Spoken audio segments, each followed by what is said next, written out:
Right, this video's notes, we've only talked about neutral atoms. And because of that, we've only been dealing with electrons that are equal in number to the number of protons. Remember, electrons are negatively charged, protons are positively charged, so if we have a neutral atom, they have to be balanced and essentially cancel each other out in terms of their charge. This big unit on ions that we've been working on in class is really important because it's going to come back up in bonding. So we're going to start off with this, with just talking about how atoms will gain and lose electrons and how that affects the charge. So one thing to think about is that when you have an equal number of positive charges and negative charges, you get a neutral charge. So in this case, we're looking at 5 positive protons and 5 negative electrons. Now, if we look at the example over to the left, we can see that the number of protons is staying the same because it's the same element. So when we talk about charged ions, we cannot add in or take out protons. We can only focus in on the electrons. And we can see here that from the middle example where it was neutral, we've lost an electron. When you lose an electron, you end up with a greater number of positive charges that are left over versus negative charges. So losing an electron always results in a positive ion. If we look at the other example, going back to the neutral atom and then going over to the right-hand side, again, the protons are staying the same in the ion. It's the same element. However, in this case, we have an additional electron, so we've gained an electron.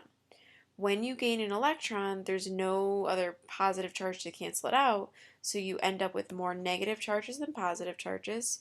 So when you gain an electron, you end up with a negatively charged ion. So if you can just think about protons and electrons in terms of actual positive and negative particles, some students have a little bit of a harder time with coming up with why they create positive and negative ions. So when an atom loses one or more electrons, it becomes a positive ion.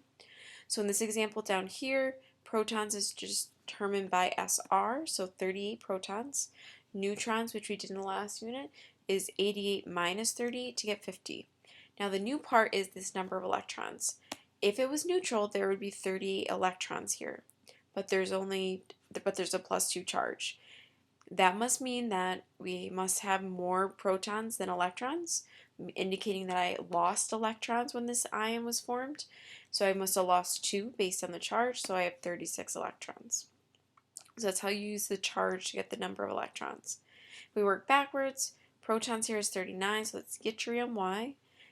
Mass number is going to be protons plus neutrons, 89. And then with number of electrons, we have 39 positive charges, 36 negative charges, so we have 3 extra positives, so that gives us a positive 3 charge. When an atom gains 1 or more electrons, it's going to become a negative ion. So in this example here, we have nitrogen, which has an atomic number of 7. Number of neutrons is 14 minus 7, or 7.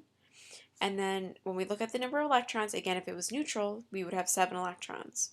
Because we have a negative 3 charge present, that mustn't mean that we put in more negatively charged electrons.